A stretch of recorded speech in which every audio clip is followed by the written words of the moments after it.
cuffs are off, man. Get right. Too many left. Hey everybody, Adam Rank here. What's up, friends? Daniel Dopp here from the Fantasy Focused Football Podcast over on ESPN. It's Fabs here, Michael Fabiano from Sports Illustrated. Hey fans, this is AJ Dillon of the Green Bay Packers. I got to give a shout out to y'all at Get Right Fantasy. You know who you can trust if you've got some questions about your fantasy squad? If you are not subscribed, what are you waiting for? You want to lose your league? If you want to check out a cool show on YouTube that'll help you get ready for the fantasy football season, check out the Get Right Fantasy Network.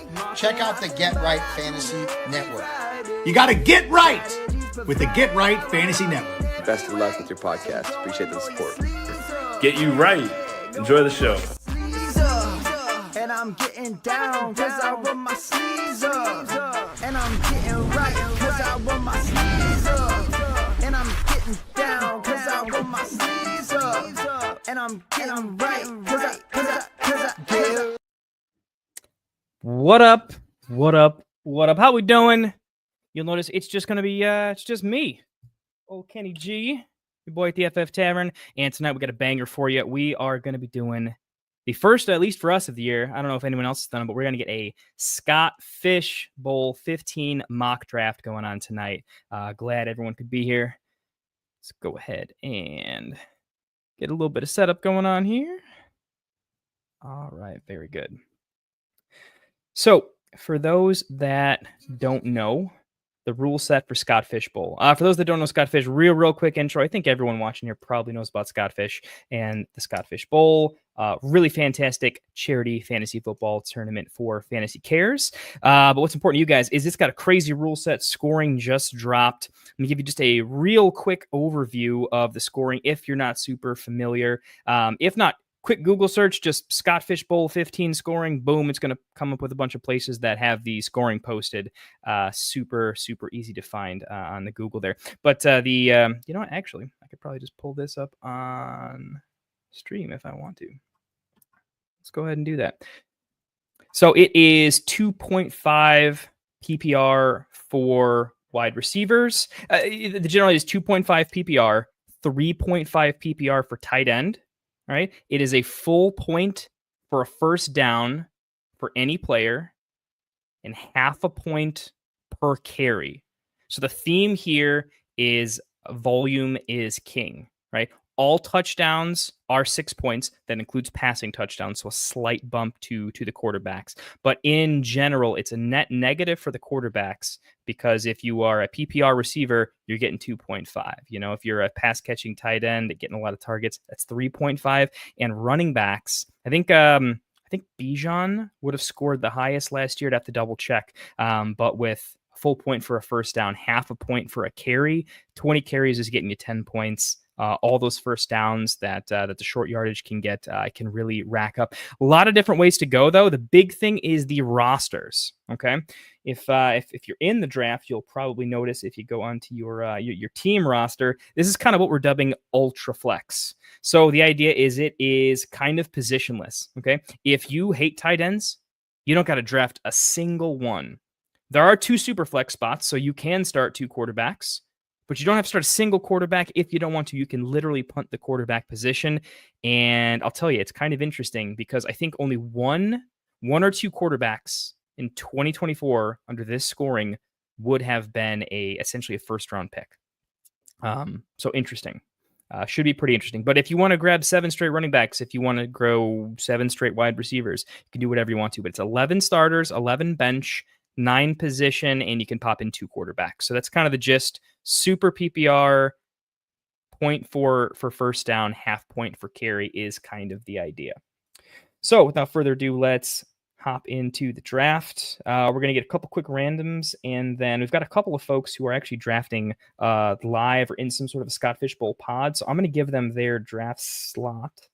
Let's go 1, 2, 3. All right. So from here, got to pop myself into the 6th spot, and somebody had another spot. So who was that? Let's check the chat. And when you guys want to pop in the live stream and let me know who Who needed that that draft spot? We'll go ahead and get you in there. Did not have that saved ahead of time. Is it Nick? Yeah, Nick. Nick's in spot 8. Let's go ahead and hook Nick up with spot 8 here. If anyone has an issue with their slot too, not a big deal. We can move this around. So please do tell me. I want this to be good practice for everybody. Nick, where you at? Here we go. You're in 3. Let's get you down to 8. Let's get me down to 6. Beautiful. Beautiful. Okay, looking good. Looking good. All right, then. Well, without further ado, I think we can go ahead and get this thing running. I know we were going to do a little bit of warm-up, but I think everyone's ready to draft, so let's do this thing. All right, and off we go. Very, very good. Just to give you guys a heads up, too. So I'm going to run this a little bit different. Super short pick clock, so 30 seconds. I am going to pause on my pick just for a little bit, just to kind of explain my thought process. I'm not going to slow up the draft too much, but I just want to kind of talk through how I'm attacking this format, my thoughts pick for pick, how I think others are doing, just so you get an idea of where I'm at with the format. Maybe we can kind of learn together a little bit. Do appreciate the folks in chat.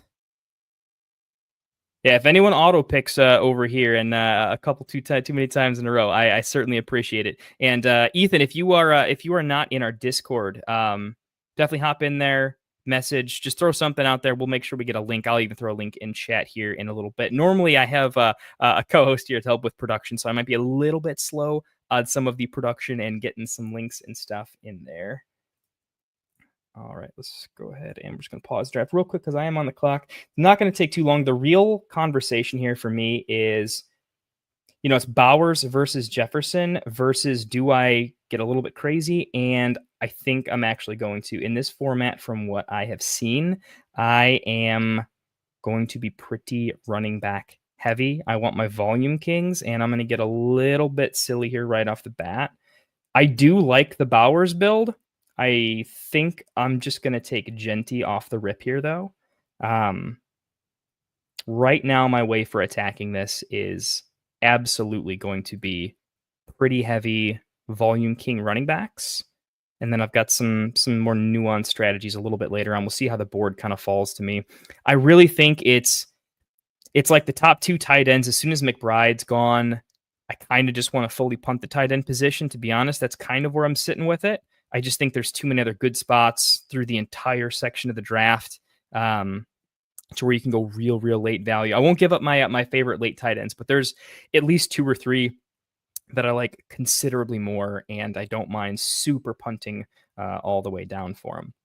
I don't have a set strategy at quarterback yet, but keep in mind the half point per carry does work for quarterbacks as well. So that is it's kind of like a double boon. Rushing quarterbacks already get a little bit of a bump, right? But in this particular case, your Lamars, your Allens, they average well over 100 carries per year, and that's gonna credit them twice with the per carry. And keep in mind, when quarterbacks rush, they almost always get a first down, right? Tush push that gets first down, that's an extra whole point, right? Any of these quarterbacks rushing, that's probably gonna be half a point for the carry, a full point for the first down plus their yardage. So that's looking like a 2+ point play almost every time. So I think the rushing quarterbacks are going to skyrocket up the board a little bit. As you kind of see, yeah, a lot of them went right there. They're already the top on the board. Let's see, we're about to be on the clock here in just a moment. I would have loved if McBride had fallen to me. Right now, I think McBride's in a really good spot. Bowers has sort of that, dynasty tight end 1 prestige, but I think McBride's about 95% of him.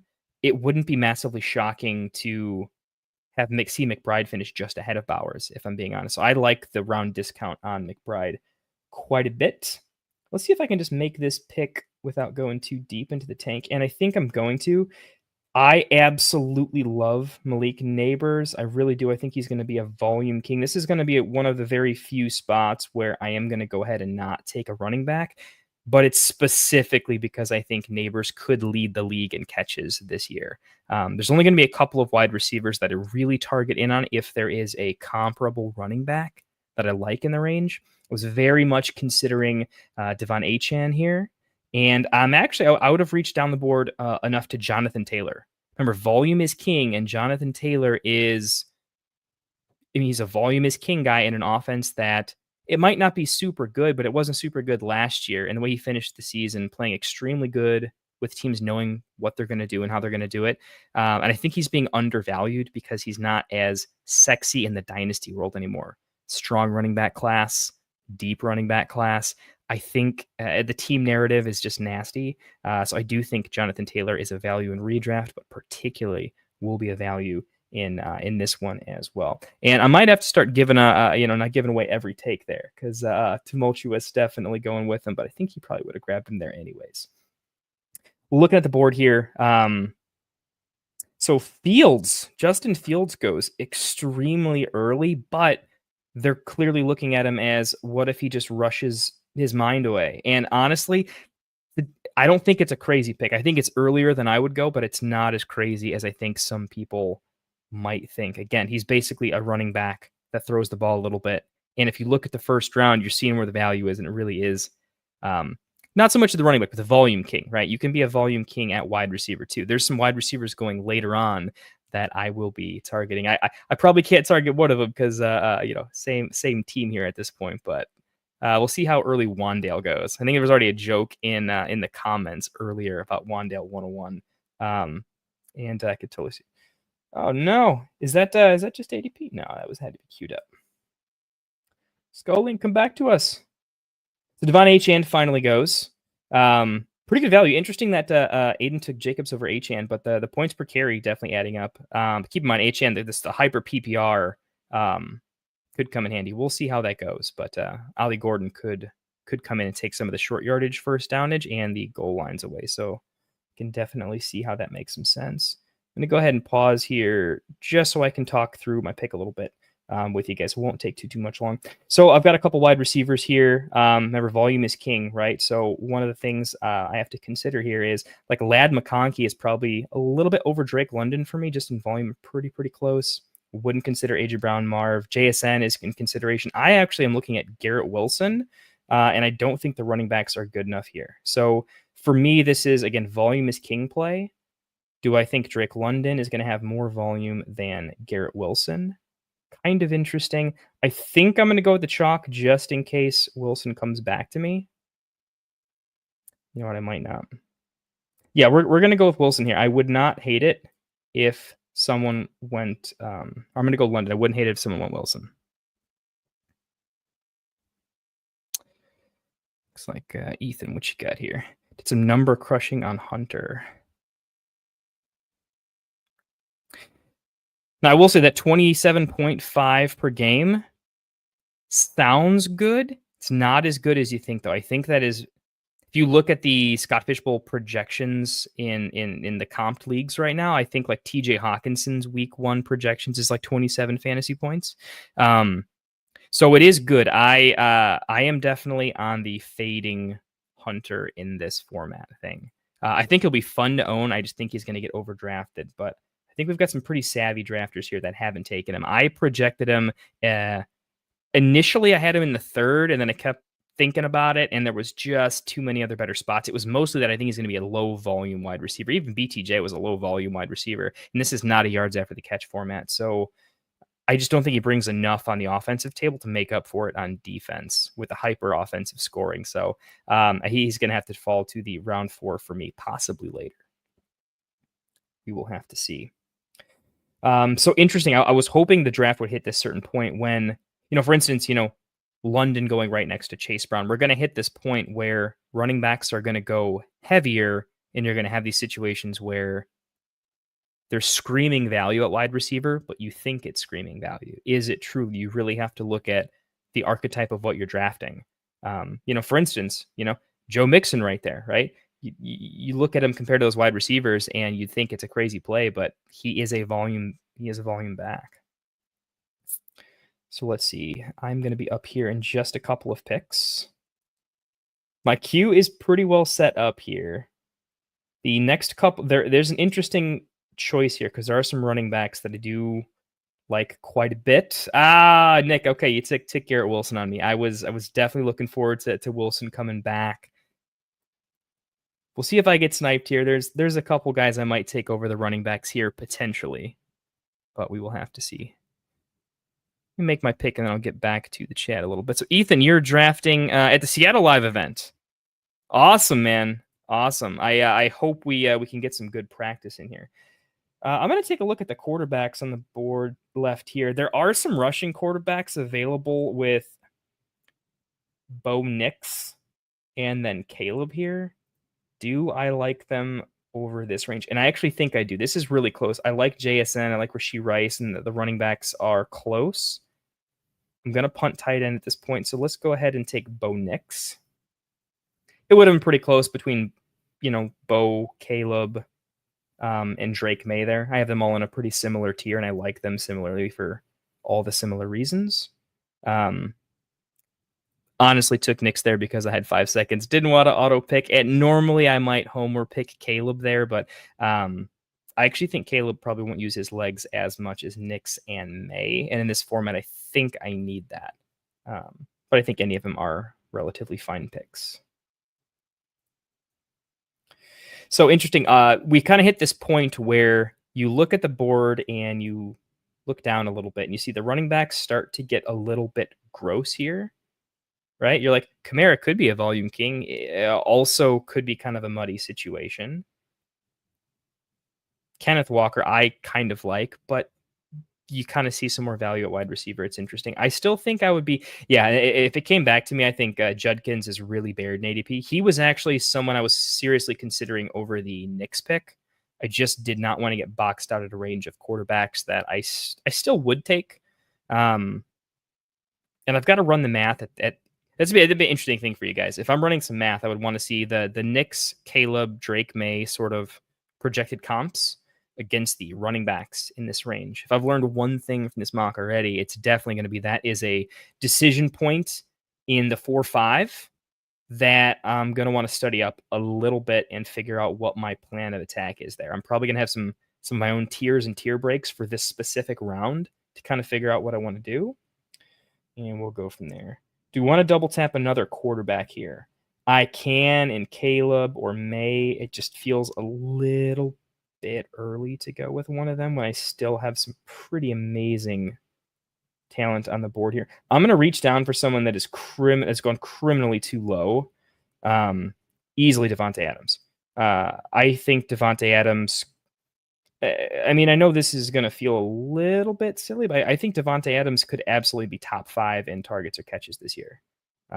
He might lose a little bit of a step, but veteran quarterbacks tend to throw to veteran wide receivers. I think that's going to be a pretty good match. The fact that he was able to step on the field, and I know we had the connection with Rodgers and whatnot, but I think I still saw it on the field from him. I think he's a value. If I didn't take Adams, I would have been looking at Kamara there, Lord of Fanta. So we'll see if I get punished. May and Caleb are probably going to go. Yeah, they're probably going to go off the board. So is what it is. But we'll see if we regret it. I think I'm pretty happy with the Devontae pick. It's funny. I said I was going to go all running backs, and now I have Neighbors, London, and Adams. So kind of is what it is. Looks like that was not the plan. Not sure if I would change anything though. I don't think I would take the running backs over London. It's an interesting question. We might have to look at that a little bit later on.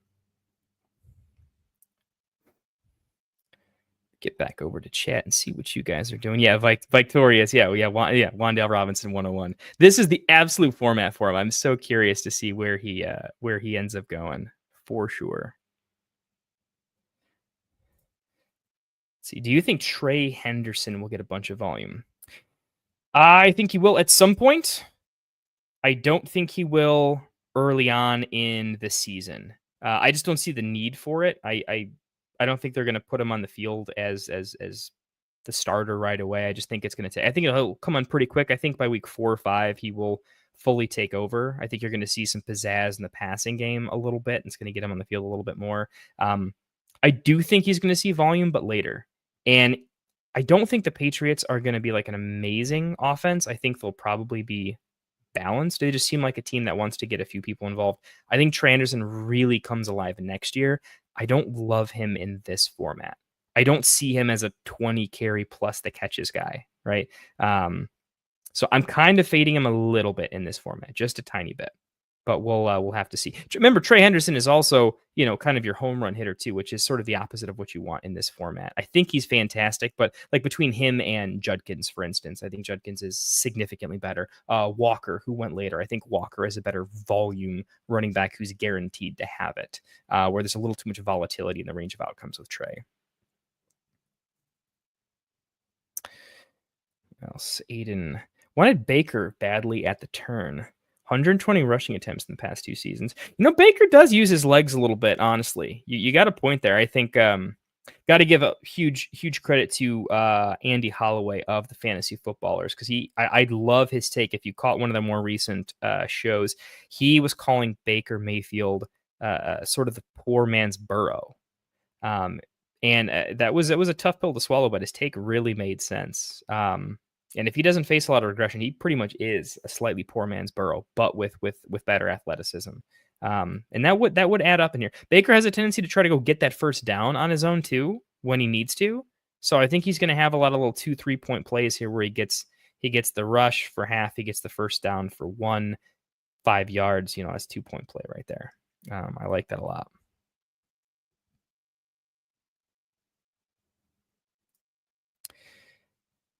Yeah, I kind of agree. I think we're still talking about Trey Henderson there. Yeah, and that is the question, isn't it? Is the wide receiver better there? All right, let's talk through this pick. I'm going to make it pretty quick. I don't want to give myself too much of an edge here, but I do want to kind of talk through where I'm thinking this is a good spot that I wasn't really paying too much attention to. So let's just take a quick peek at the positions on the board. Here's kind of how I'd play it. First, going to look at just to see what kind of quarterbacks we have available. So it's Purdy and Love. Jordan Love actually does run the ball a little bit. Lawrence is still available. There's just a lot of quarterbacks that are in a similar range for me here. I do like Purdy and do like Love, and I do think they both use their legs a little bit. Looking at other positions, wide receiver for me, I don't see anything volume here. Right, DJ Moore is the closest thing to volume that's pretty good. I do kind of like that. I think he's going a little bit late for the volume he should have, but I know there's a lot of mouths to feed. I think people are a little bit scared. James Conner, volume. So we've got some older running backs. We kind of get into this pretty nasty range. You're definitely going to need to be queued up a little bit. So because the range is all kind of flat, I am just going to go ahead and take the quarterback here, just so I don't get boxed out of a tier, and we'll see how the draft develops. I have a lot of love for my boy Brock Purdy, and I think he uses his legs a little bit more.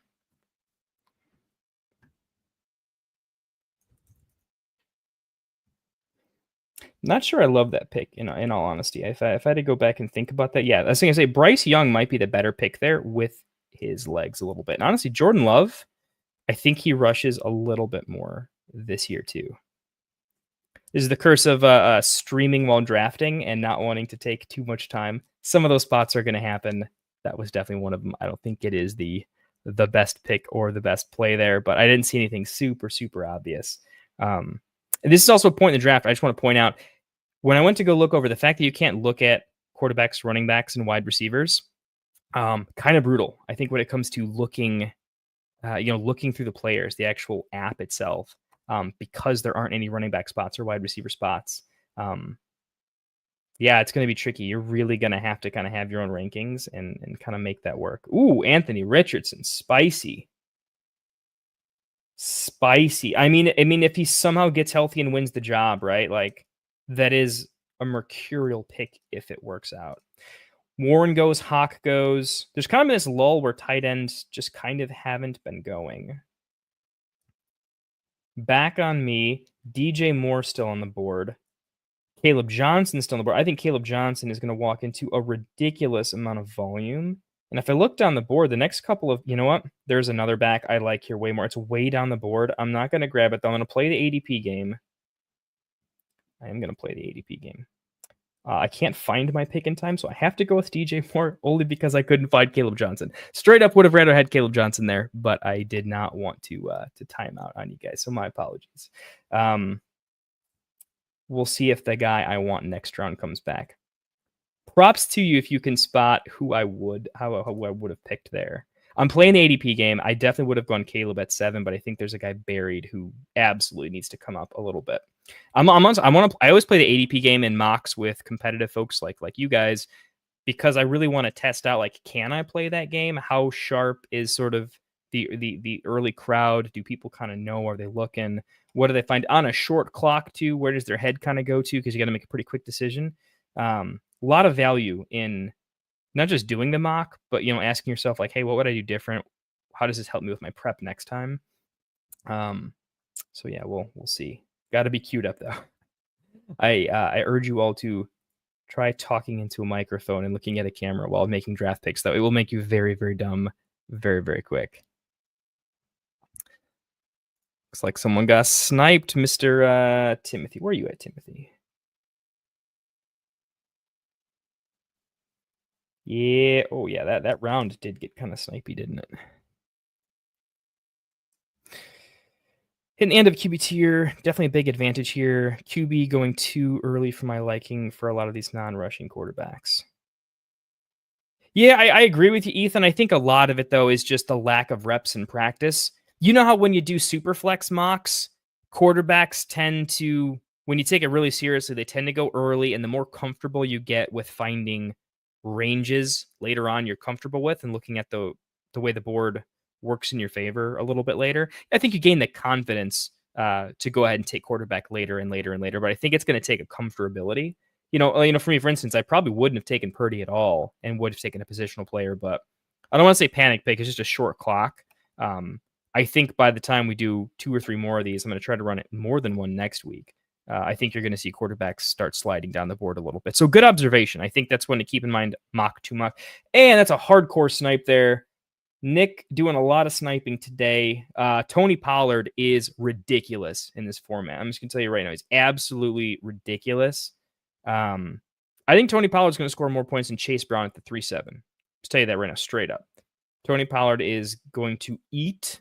He ate last year already, and the offense gets better. You know, even if Cam Ward is just like the middle of the road quarterback in the NFL, it's going to be a marketed upgrade. Yeah, he's pretty ridiculous value. One of my favorite values on the board right now. This entire round actually is kind of nuts. I love Judy. I think Cooper Kupp has the potential to be a ridiculous pick. But let's go ahead and make our pick, right? We've got the quarterbacks we could take for this. I'm probably just going to let the quarterbacks go and see them. So we're looking at volume, and we're looking at the wide receivers here. If you're looking at the board with me, I guess I could pull it up on the actual board over here if y'all want to see me kind of look through this one. So the way I go about this is tight ends just not happening, not enough volume too volatile for me. None of these guys are volume plays. I mean, Pickens is actually kind of interesting to me, and Waddle started off as a PPR monster. Godwin, if it turns out he's healthy, he's a volume monster. I might have to take Godwin just on the upside. Ridley's a little bit buried. Are there any like super hidden values at running back? No, not quite. It's just not there. There's a lot of wide receivers I like better. Looks like running backs are a little bit dead. So we're going to have to take our favorite wide receivers, or I could probably take one more quarterback, but I'm just going to wait for a while on the quarterback situation. I'm going to take a shot that, here, let me unpause our draft here. My mistake. Yeah, I'm going to go ahead and take Waddle. It's a risky pick, but just remember his freshman year when he was a PPR monster. If Jonnu gets sent away at some point, and the splits with and without Tua were pretty ridiculous for Waddle, I'm not going to make a pro Waddle case. I'm going to make a pro range of outcomes. I'm shooting for the ceiling. I want to win a tournament, best ball style. If he ain't there, he ain't there. But I think his upside is significantly better than a lot of folks in this range if he hits. If he doesn't hit, whatever. But I do think he's kind of an upside player I want to take a shot on. Godwin was also heavily in consideration there. Remember, he was the #1 fantasy wide receiver to start the year last year before the injury. A lot of, will he start healthy? Will he? But this is kind of a tournament style draft where we're not looking to just do good to get into the playoffs and make moves, right? We are looking to draft a super team that hits enough that we can really make a deep run. So a tier of tight ends comes off the board. Some touchdown upside. I think their volume has gone down, but they're going alongside wide receivers who we absolutely don't see volume from, and the tight ends are getting a full extra point per reception here. So actually, I think that makes sense. When you compare like Pickens to Kelsey Andrews, I've got a little bit of soft spot for Pickens, but okay, I have a soft spot for Pickens, Ridley, and Pierce. So I have a soft spot for this entire Addison. Don't have a soft spot for him. So this is an instance where like Kraft, Kelsey, Andrews, I do like a lot more than Addison because that extra point I think just matters and it gives them a much more stable floor. It just gives them everything they need. Godwin came back to me. I'm not going to think twice. I'm just going to take a quick peek at the quarterback. Jordan Love's still there. No one really likes the quarterback, so I'm just going to go positional here.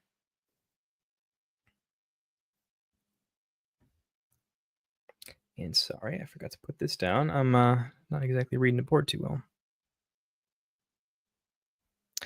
The Lord of Fanta really, really hitting the strategy. Literally does not have a wide receiver. That's awesome. I was really hoping someone would just go full that direction. One of the things to remember and consider too is, so one of the ways I like to draft, particularly in dynasty startups, right? I draft the least amount of running backs out of about everybody I know. I'll sometimes go hero RB, but sometimes I'm drafting my first running back, and it might be, a Caleb Johnson or something like that pretty late. And then my second running back will also be not back-to-back. But I will tend to end up with a lot of Bashal Toot and Jayton Ball, all the rookie handcuffs this year. A few of the high upside handcuffs that didn't quite hit last year, but we think have some runway. You're trying to think of some examples here. Even a Monty or something like that. There's just a couple guys at running back that I tend to go very, very deep handcuff, see what happens. Braylon Allen, stuff like that. I'll load up on those guys. In this particular format, Ethan, you got a bounce? Hey, appreciate you for dropping by, Ethan. Hope you have an awesome live draft in Seattle. Definitely love the analysis. Really, really good stuff. Thanks for hopping in chat with us. I hope you'll join again if you want. Follow us on follow us in all the places. Get Right Fantasy Network. But if you want to hop into our Discord, we should be running quite a few of these mocks. It's been a little bit tough to do a ton of them, but going into next week, I'd like to do at least 2 or 3 of them. We'll see what I have time for. I'm glad y'all could come out tonight, though. But Ethan, appreciate you, man. You're a real one, dude, and really good analysis. Great to have you in. See, perk. Hey, I appreciate it. Well, I can't wait to look at your draft and figure out, without knowing the settings, how did we do? Sometimes that's a pretty fun way to roll with Friday night. Hey, it's the Godfather himself, the founder, Anthony, aka Rasta. Rasta, how you doing, man? Glad to have you in here, man. So glad to have you. Oh, we hold it down over here. You absolutely know. I think I've drank about 3 or 4 gallons of water. I was like on my deathbed last night and till about 5 or 6 o'clock today, but nothing like a Scott Fish draft to just wake you up. I may absolutely pass out after this, which you guys can't see on camera, as I'm just sweating down my back because that fever stuff is going on. So I am disgusting and horrible right now, but hopefully I don't look too terrible. And we're gonna have to make a pick here. So let's get ready to make a pick. Lord of Fanta, do your thing. Don't you dare draft a wide receiver. No? Okay, well, I do like Shaheed quite a bit. All right. Quick pause. Let's take a peek. Let's talk through it. Okay, what do we got here? Hitting all just to check the quarterbacks. Is there a big tier break here at quarterback? I mean, I like Trevor, but I also like Penix. And if we're going to go, is there any more rushing quarterbacks that are available later on that I'm not really thinking of? No, this is kind of it, right? Dart or something makes a spot, but that's just not a pick that's happening. So how many quarterbacks? It's crazy. You don't have to draft 1, 2, or 3. You can do whatever you want to. But we'll keep in mind that that's at this range of I think after Lawrence, I still like Lawrence this year, but the rest of this is kind of just meh. Interesting to note. In general, I don't want to finish off that tier. I want to look elsewhere. Loveland's interesting. I just don't know. I like him in Dynasty a whole lot more than I like him in this type of a redraft format, right? Okay, screaming value here. This is why we waited on tight end. Right now we're in Dynasty season. I think a lot of the fading values in Dynasty and redraft season hasn't quite come up yet. There's 2 of them screaming him. I think David Njoku, that questionable tag will have everyone fading him a little bit, but he is a volume king, and I would bet that he is more of the second weapon than Tillman in that offense. Ingram gets a nice boost there too, but I think Njoku is absolutely where I want to be doing. He's a volume pass catcher with that extra bump. I think I'm going to go him. Just looking at other things we could look at, there are some wide receivers that I kind of like a little bit. Okay, there's a wide receiver I like a little bit. Try not to give too much away here. Likely, I think, is an interesting upside pick. I think it's not reaching too much. And then I think running back is about dead at this point, unless you're banking on injury. But I don't think the handcuffs are great in this particular format. So I think this is where you switch over to volume wide receiver and our favorite tight ends. That's what round are we in? Okay, 10. Mental note, round 10. Okay. I think the handcuffs probably die up like Sharps, like Mace. But at that particular point, I think we have to notice round 10 plus, change the strategy a little bit. Running backs are probably going to be dead. Keep an eye on these tight ends. I'm glad I waited around, but I wouldn't have waited too much more. So let's go ahead and grab Njoku. And we'll see if one of these guys we like comes back to us. There's another I was going to say Ingram. Obviously, I think when I started talking about Njoku, he was going to go. But I mean, Ingram and Njoku, I think they're both pretty fantastic in that spot there. Like him for sure more than Pitts, definitely. Who is an interesting pick this year. If he hits pretty hard. Pitts versus Likely. Pitts is probably the better starter. Likely just has more upside, but I don't think this is the upside type of format. This is the draft guys you kind of know. I think we have a few more rounds before we can really go into the let's give it a shot type of players, but we'll see. Lawrence finally goes. I think he's a fine pick there. I think if there's some other positions that if you really like your guy to go get him, but I think Lawrence kind of ends the tier for me a little bit. Get back to the chat a little bit. Sorry guys, I'm trying to give you a good commentary and try not to make too terrible of picks. But I do want to answer some questions too. So let me see how we could get back to this a little bit. Who did I miss? Aiden, one of the regs. Do you think a wide receiver at the top of their depth chart would score more here than a more talented wide receiver too? I think Ridley versus Waddle. So that was obviously a little bit ago. Yeah, I think so. I do think that your wide receiver one, I think it's a quarterback thing. Some quarterbacks just have a pretty elevated first read situation. When you go with like the wide receiver one in a rough offense, I think the non-sexy part is you feel like they have capped upside, right? But in this format, that volume is king. I don't think you need like all the yards and the touchdowns to go for the elite ceiling. You really just need a bunch of catches, right? So in that case, I do like a guy like Ridley a little more. In that particular example, Waddle for me is kind of a PPR guy, but I think your point makes sense. Let me just pause here real quick and let's make a pick. All right, looking back at the board, what happened? Okay, Loveland went, and I think that's a fine pick. Guy I was really hoping came back to me, Darnell Mooney. I think, even though I have Drake London, I'm all about it. I think Mooney is one of the stone cold best picks in redraft, and stone cold will be like one of the like MVP caliber picks in Scottish Bowl this year. Money pick, tumultuous. I don't know if you were like sweating when I was talking about it, but I bet you were a little bit. That is a spicy pick. Also, I think Warren underrated. Caleb Johnson, I do think gets a lot of volume, but Warren is just on the field and gets the ball in a lot of different ways. Makes a lot of sense. It's funny that Pittman went right before me here because I'm pretty sure I'm going to take Josh Downs in the volume is king category. And I think Pittman has a tendency to get a little bit banged up, just like all their quarterbacks. And Josh Downs, I just think is a really, really underrated, solid wide receiver. And I think he is going to eat an average 10 targets a game. And I think he's going to do his best to look like a poor man's Garrett Wilson in that offense, who finishes the wide receiver, I think 9 or 10 in some formats last year. So I'm not going to look, I could look at the board, but I already kind of have looked a little bit. And I don't think I'm going to find better than Downs here. So let's go ahead and grab our boy Josh Downs.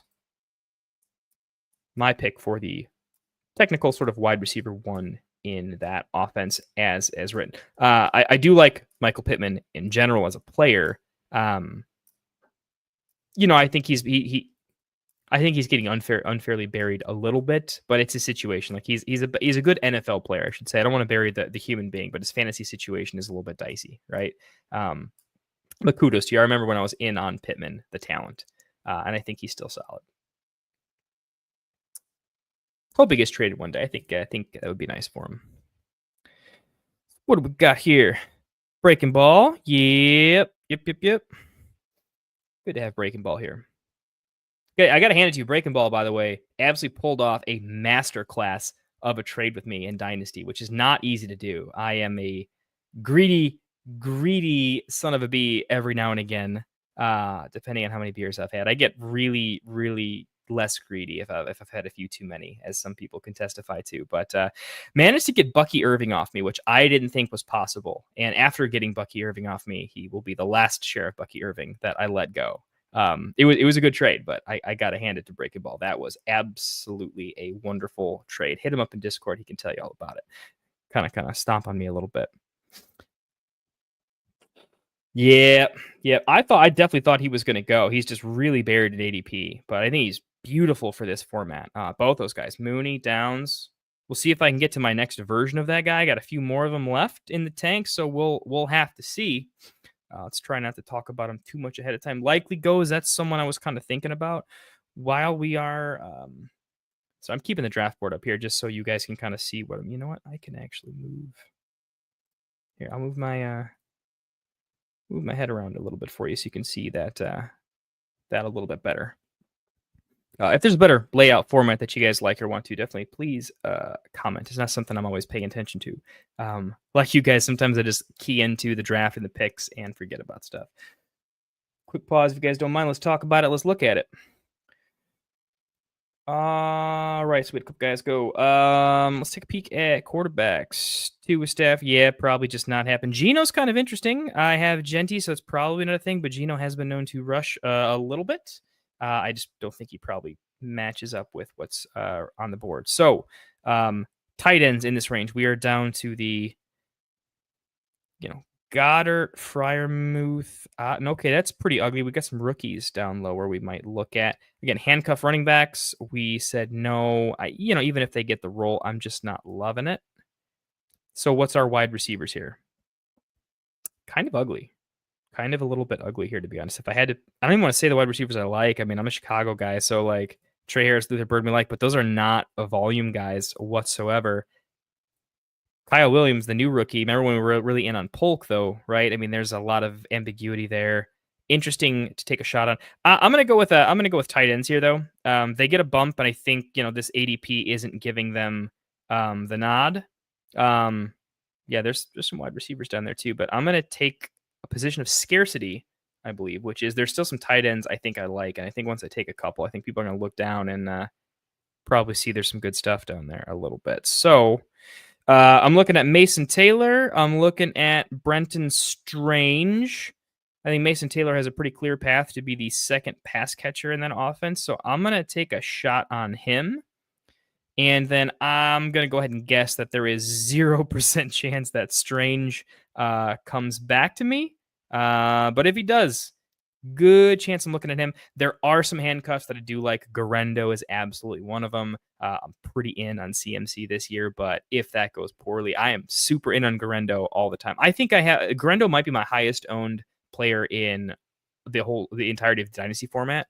He's on at least half of my rosters. I wouldn't be surprised if it's closer to 75. So the handcuffs do go off, and I do think there's a place for him. Got to be honest, I am probably not taking handcuffs for like another 2 rounds. I do think there are some other values here. So we can get to that. So Burden looks good. I'm still reaching down the board here a little bit, though. I do think there's still value at tight end. I like Brenton Strange quite a bit at the tight end position. Beck, I think, is a nice pick. I am going to go ahead and just take Wandale, though. He was a volume king. I think he might continue to be. And he's basically going to function for me as a handcuff to Neighbors to some extent. So, I mean, if Neighbors were to go down, Wandale's volume would be so obscene. He wouldn't be that crazy of a replacement, to be honest. And I think I can start them together. I'm a little bit worried that Slayton's a little bit of a sleeper, but he is still more of a deep threat, so I'm not super, super worried, but definitely happy to get Wandell there. There's still 2 or 3 tight ends that I do like a little bit later on. There's some other guys there. So interesting. We'll see. Zach Ertz, I like that pick. Super buried in ADP, but quite nice. If you guys kind of see my queue here, this was just I was trying to find a way to sort of organize players that I wanted to at least highlight later on in the draft, but I'll have to come up with a better format to kind of get on screen for that kind of a thing. Perk take Strange. Yeah, I like that pick quite a bit. Kind of going to get your guys section here. Mr. Magic, how you doing, my guy? Glad to have you here, man. Thanks for stopping by. If you got any questions, we can answer for you. We're doing a Scott Fishbowl mock draft right now. Definitely get. If anybody has any questions, by the way, I will try to get to them probably later than I should, but I will certainly do my best to get on over there for you. Rashad White goes off the board. So it looks like we still got a lot of handcuff love. If I look at the last 2 rounds, Javonte, I just want to throw a shout out to the captain, Javonte. Really, really nice pick there. If I wasn't so enamored with Downs that it wasn't even worth looking at other picks, Javonte is sneaky good. Camp reports have Jaden Blue practicing with the second string pretty exclusively, and Javonte looks like he's going to be more and more just kind of the guy. I think the fantasy community we all decided that Javonte is a swear word. It's disgusting. Don't say it in front of your kids. It's just ugly and icky. And I think that just buries a guy 20 spots in ADP that probably is unwarranted. I don't love him, but I am ready to take a little bit of value in this particular format. I'm looking for guys like Javonte. I think that's a really nice pickup. If I was to talk about a handcuff that I do like, though, I'm going to give a little love over here to Tajay Spears, too. I think there's several things at play that are pretty good for Tajay Spears. The first one's a negative. I'll just say it. His prospect profile, we all know that he has barely any knee left. He had a pretty serious knee injuries, I think, in college. We didn't like him in the scouting draft process because he's already got a short lifespan as a running back. What's he going to do with a knee that's got issues? I don't know. Modern rehab, modern medicine. I don't know. I think he's a guy that on his second contract, it's over. But right now, they didn't take a running back in the draft. Khalil Mullings, the converted linebacker, not really much of a threat in my opinion. But Spears was averaging more yards per touch than Derrick Henry was. Remember when they were together for a little bit there? I don't know. I like Spears. I think he's a hard runner. I liked him on the field. He catches the passes. I think he's good enough that if Pollard were to go down, I think he's going to be in for a pretty good role. And I think he's one of the few handcuffs in this range that has absolute standalone value. I mean, if that offense gets just a little bit better, their wide receivers they have a crap ton of rookies in the team plus Calvin Ridley. Tyler Lockett is nice over there too, but we're going to go ahead and take, where'd he go? Did we get him? Did we get him in time? Yeah, we did get him in time.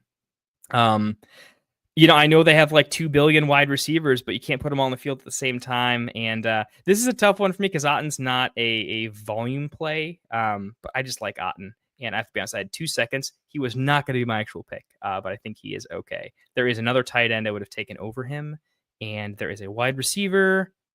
Yeah, a tight end and a wide receiver I would have taken over him, but close enough. I'm not going to yeah, it's Gesicki. There you go. Attaboy. Gesicki for Cincinnati.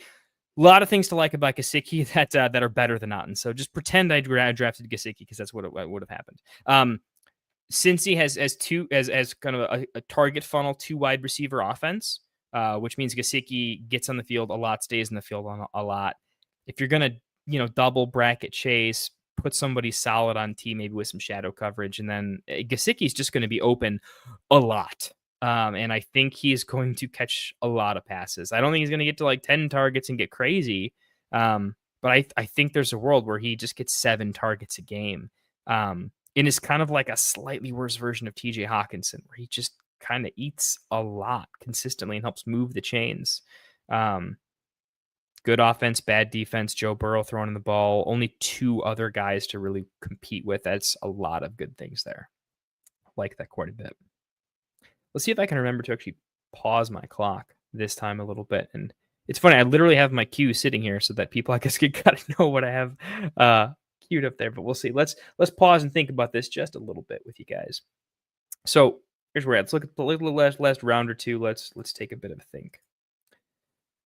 So after our last pick, Daniel Jones, nice pick too this late. He does run the ball a little bit. Once you got to lose by trying to, that's kind of a fun pick actually. I don't mind that. Love the shot on Dobbins. Who knows? I think there's other picks I would make, but I like Dobbins in general. I don't think I like him here, but I like him in general. Devin Neal, that's a handcuff that I like. I think it's ambiguous enough where if Kamara goes down, I do think that could be a good spot. Algier, yeah, high low. Corum, I don't like as much. Algier, quite a bit. A lot of the handcuffs are going. I think these are pretty sexy names for handcuffs.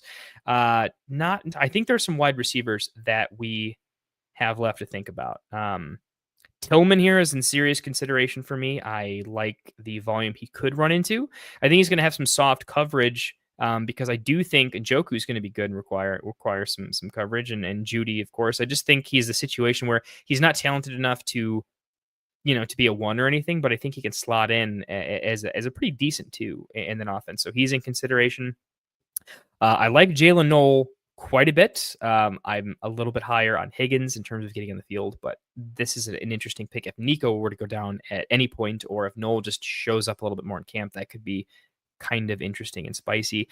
Then there's just guys, if you go down here, there are some rookies that I like quite a bit. There's still some rookie tight ends that make some sense. So I don't want to call them all out, but this is a spot where I think you can reach really far down the board, kind of go with your gut.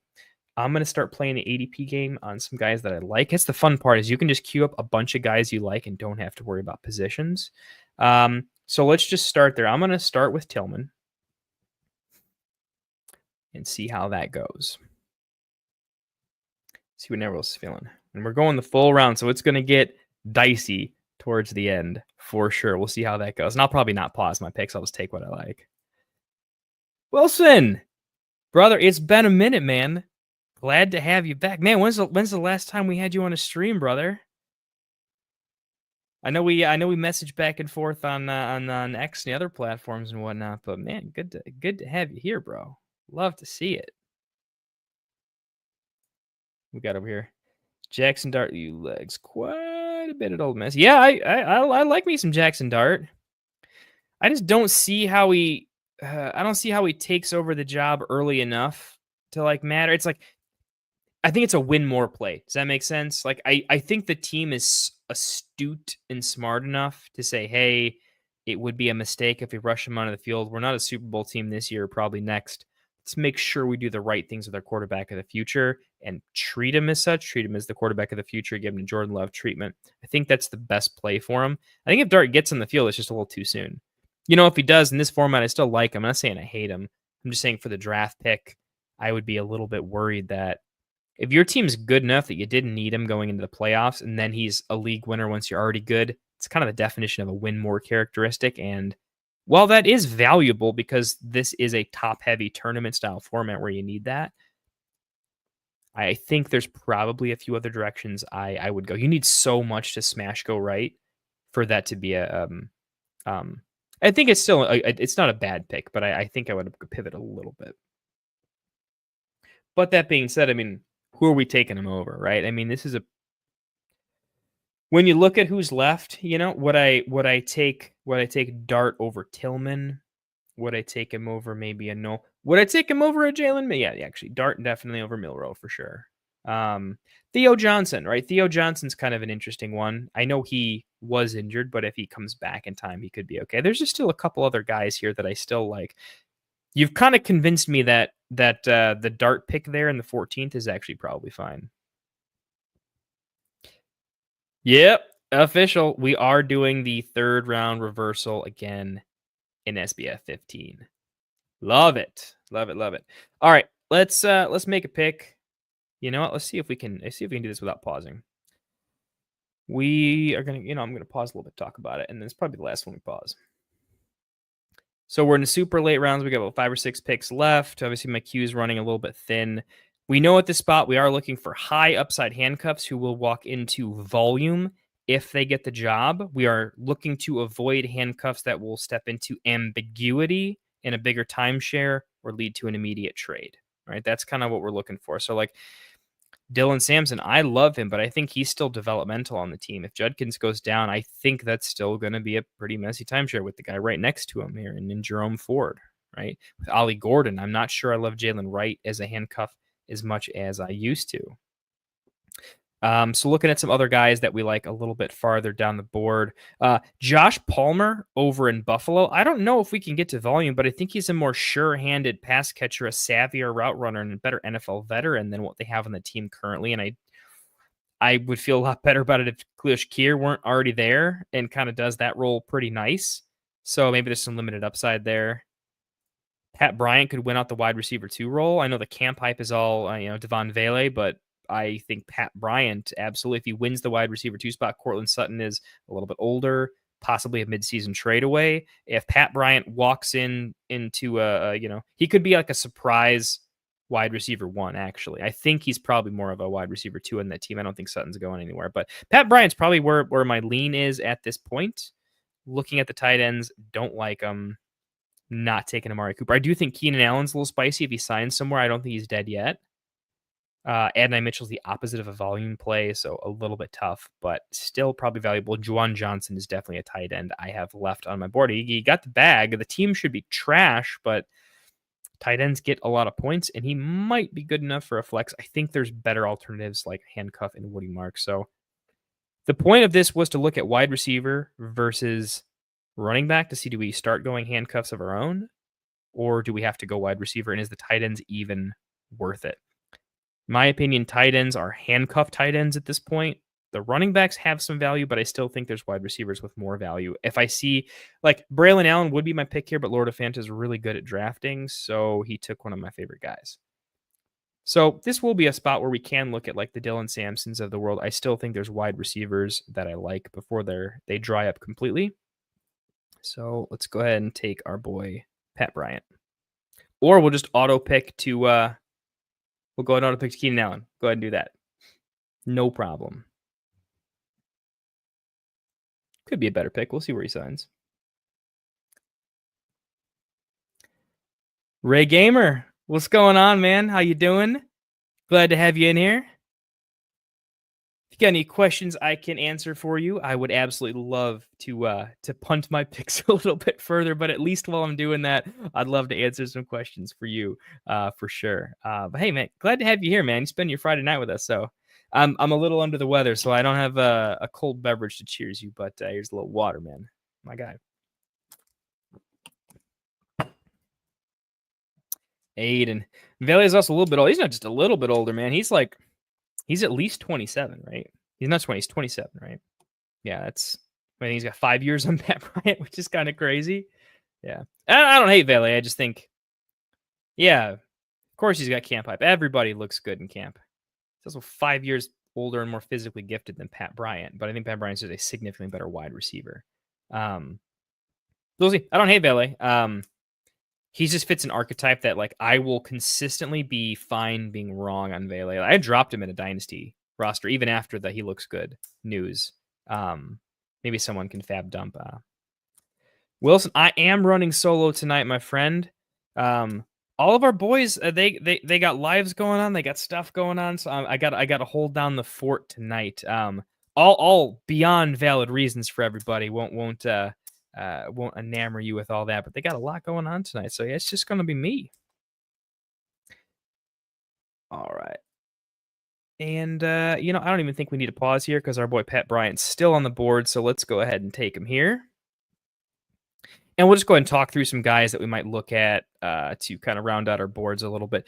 I still like Dylan Sampson. I wouldn't mind taking a shot on him. Who could walk into volume? Are there any handcuffs we do still like? Guys like D-Hop in Baltimore, I might take a shot on. DJ, okay, so DJ Giddens is the type of volume back. If JT were to go down, I do think Giddens walks into a volume role. Don't hate that. Jordan James, you got McCaffrey, and Garendo could go down, unfortunately. So that's something that's interesting, which much rather have Garendo. We still got AD Mitchell. We got a Dwarner. I'm just kind of giving away my picks, I suppose, at this point, but that is okay. That is the whole point in the sharpest lobby. That's going to happen anyways. And we're here to get better and level up. And you guys don't have to agree with me as well. Woody Marks, elite pass catcher. And Mixon can't keep getting away with it, right? He just keeps getting older. He stays so good. So we got to do something there. Like that Hawkins Hunter pick. Like him. I think Hawkins Hunter is a better running back than Blake Corum. And I do think their starter signs a contract. I just think McVay has some trust there. Yeah, there goes Giddens. That's a good one. Okay, well, I could technically handcuff my tight end with Fannin. That's actually kind of an interesting play here. Don't mind that. I don't see how Isaac Tesla gets on the field enough this year, but I'm absolutely going to take a shot there. There's too many other options for Brashard Smith to be crazy good this year. I think he's a great dynasty pick. I don't like him. I'd much rather go with common on guy. Oh, yeah, dude. Will Shipley still here, too? If Saquon were to go down, my goodness. That's pretty fantastic. I like that a lot. Yeah, I like that quite a bit. That might even be the pick there. Tyler Shue, that was one I was wondering about. It's interesting because you just haven't... Any quarterback can just decide to be good in the pros versus college. I think Tyler Shue is a pretty fantastic pick here, to be honest. I wonder if there's any other quarterbacks I'm passing up because I'm not thinking about it here. That's an interesting, like Russell Wilson and Shadur Sanders. I have neighbors, so of course I have to take Russell Wilson here. I don't want to, but it's strictly because I think at this point I have Wandale and neighbors. So, you just kind of gotta fully crank the gun back and let it ride, right? And I would have seriously considered Shadur, honestly. Yeah, it is Shuck. It is absolutely Shuck, Aiden. That is pronunciation. It's so embarrassing when you're streaming too, because when you're just hanging out with the boys, you know all the stats and you know all the names and the pronunciation, and then you're looking at a couple of screens and you blank every time, my man. So I deserve to be called out every time, though. You were absolutely correct. That is Tyler Shuck. Explain to me how that's Tyler Shuck, by the way. I think he needs some explaining to do. I would love to see Mama Shuck hop on a YouTube stream and tell us all the history of the Shuck name and why it's Shuck. That'd be a banger. I'd like that. Okay. Yeah, we're not going with Joe Flacco. That's not going to be happening today. Great. A little spicy over there in tight end land. Okay, I think here it is probably between, do I take the tight end, Juwan Johnson? Just not enough upside. Yeah, I think you guys are right with the handcuffs. So which handcuff do we go with? I'm going to go with the highest upside handcuff. That is Will Shipley. Amazing O-line, amazing offense. Will Shipley, I could probably be a pretty decent running back in that offense at this point. So I'm definitely going to go with who I feel will have very little value outside of handcuff. But if he gets a shot, that could be pretty dangerous. I like that a lot. Xavier Restrepo. Like him too. Really don't know what to make of the Tennessee pass catchers. My brother lives out in Nashville. I was really, really hoping he could give me some super low to the ground information on Tennessee. But he's more of a music guy, so he's not helping me too much on this one.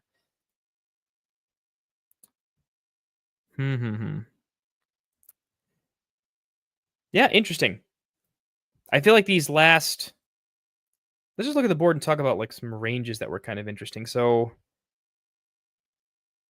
I had at least... Did I have a solid target in the 15th when I took Tillman? I had to look quite a bit, and it wasn't a smash pick. Yeah, as soon as you get to maybe the 15th round, let's look up a little bit, was 14 bet. I still liked Gesicki in 14. I was very happy in 13 with the options. I was okay in 14. I would have rather taken Gesicki. Would have been pretty thrilled with it. Couple options left at 15, but not much. Oh, so it's really round 15 for me. That maybe there's a straggler or two, like Braylon a little bit later, but sounds like once we get to 15 or 16, we are going to want, because the ADP is always going to be pretty atrocious on Sleeper. No offense, Sleeper. I love you. It's, why I'm saying that, right? It's Scott Fishbowl, and we can't do the right ADP. Sleeper, everyone become a sponsor. Love you guys. But I think we're trying to get better at this format so we can take this tournament down. We're really going to need to be queued up with our late targets list, and we're going to look for correlation. The one thing I haven't really gone in depth with is because this is a tournament and it can function a little bit like best ball because you have just such infinite flexibility with your roster. Let's go ahead and get ready to make a pick here. And I'll finish that in a second. Cavante. Interesting. Okay. So yeah, this is where, okay, is there a world where, Olave goes down, Shuck is pretty good, and Juwan Johnson, converted wide receiver, is actually decent? Everything here feels bad, so I am going to take him. But we're going to look at some other options and see if there's any other high value. What I was saying is it's probably not going to happen here. 30-second pick clocks. We're going pretty quick. If I do a pre-recorded draft, or if we do one where we've got a few more of the Get Right members here potentially, or if you guys are cool taking a longer pause and really going in depth on strategy, we may look at that a little bit later on, because I think starting probably in as early as around 15, we want to have a plan for how do we maximize our correlation with the rest of our roster to hit the most elite upside we can, so that these late picks aren't just late dart throws, but correlated late dart throws that make sense with the rest of our lineup, so that they are those sort of elite ceiling plays, because we're not looking for stability here. We're looking for as good as it gets, and that can be even better if it's not in a vacuum, but specific to our build. I didn't have too many examples of that myself, unfortunately. But if I could find some, right, stacking up multiple players on a team, because it's sort of a deep bench format. Everybody knows how to handcuff running backs, which makes a ton of sense. I think you can also, to some extent, handcuff your wide receivers just a little bit in ambiguous wide receiver rooms. So we're looking at Torrey Horton here. We're looking at De'Ami Brown. I don't love Taj Brooks. I don't think there's enough legitimate upside there. I'm just not seeing it. I'm not seeing it. Maybe some Burton, maybe some Isaiah Davis. I still like Torrey a little bit, though. This is absolutely one of those, normally I would take a handcuff running back because they tend to have more upside this late. I'm just not seeing how they make my roster, even if they get the job in a lot of ways. Like Taj, I just don't think he's the guy, because they still have what's his face there. And I think that would become, like, this is an example of Taj wouldn't get the job. It would be a timeshare. And so I think it's sort of fake upside. Kendra being there is kind of interesting, actually. I think Kendra is a good pick there. I mean, we spiced him up a little while ago, and it just never kind of came to fruition. But he's not bad. Yeah, Ty Felton is getting steamed up a little bit. Yeah, some camp. Kamir looks good. Elijah Moore in Buffalo. I did talk about Isaiah Davis. Well, Savion Williams for good measure is an option. I'm just kind of giving some names here. Just some name. Polk is buried, but what if something happened? Do we have any more running backs? Yeah, there's just none. I think you guys did kind of something astute where when all these handcuff running backs go, I think the answer is it's not always just take the next because you're worried about the tier running out. It is a little bit of, I just think the value might be a little bit better at wide receiver in terms of ultimate upside. Like I'm taking, rookie wide receiver threes, Troy Horton, I think he's their wide receiver 3 right now. But if Kupp goes down, I see a world where I think he's a good wide receiver in a good position. Bryant, ambiguous wide receiver group, could do something, could sign, sort of ambiguous. That's my version of how you can kind of get a handcuff wide receiver. It's not so much a handcuff as it's ambiguous wide receiver rooms where there's a lot of room for the targets to shuffle around a little bit. It's not pure best ball. You've got to start the right one, but it's a deep enough bench that you have those options. If I was looking at the overall build, I took way less running backs than I would have thought. It seemed to be that everyone else just went RB heavy. It really just wasn't available for me in many spots. Interesting. Let's finish out the draft with a nice pick. I'm going to go Isaiah Davis or Savion Williams or a super upside quarterback that's not there. So it's going to be Isaiah Davis as a Breece Hall handcuff in case he gets the nod over Braylon Allen. Like that pretty good. Yeah, Lord of Fanta, Ty Felton, really, really nice pick there. Him and Torrey Horton, I like quite a bit. I like them in Dynasty. I even like them as, like, I think they could surprise this year to some extent. And that's a draft, folks. That's a Scott Fishbowl 15 mock draft in the books. Man, just thanks for hanging out with me tonight, man. This was a good time. Highly competitive. Lots of reaching down the board for good picks. Lots of opinions, right? Lots of called shots here. I don't know. What do we think? You guys that are still hanging with me and awake and whatnot, what do we think about the draft? Where we've been focused on all these crazy runs. Maybe let's scroll back up a little bit and remember what we did earlier with the actual starters here, right? So let's kind of look at here. We're starting 11, right? So you can kind of look through about round 11, 12, right? And that's going to be kind of your starting lineups and yeah, because this is kind of positionless to some extent. Probably is your first 11 picks you're starting, something like that. So what do we think? What do we think? I said going into this, I was going to be extremely running back heavy. How did that not happen? I want to roll through this. We took Neighbors over JT. Something when I go into the lab later on this weekend, I'll be looking at, like, really how good is Taylor compared to Neighbors on some different range of outcome projections, and I'll be curious to see how that comes out. I could see a world where Taylor is just the pick there. Very much good. Part of me thought Neighbors is just going to get so many first downs along with what Taylor would do that Neighbors is kind of like a running back in this format, so we'll have to see. London was maybe a mistake with, like, Kyron still on the board, or honestly a Judkins. I think I'd do in this format Judkins over all of that. Is Judkins a better pick than London at 3.6? That's a legit question, chat. I went London at 3.6. I was considering London or Ladd McConkey, or London Ladd, I think. Or I was thinking about going and reaching for Garrett Wilson. Between London, Ladd, Wilson, you can pick the pick which one you like. But should we have seriously considered Judkins there a little bit? All right, that's one I'm gonna go back and look. And I at first glance, guys, I mean, touchdowns are great. London should score a couple of them, but at first glance, I gotta be honest, Quinshawn might be a better pick than London there. Might be a better pick there. Yeah.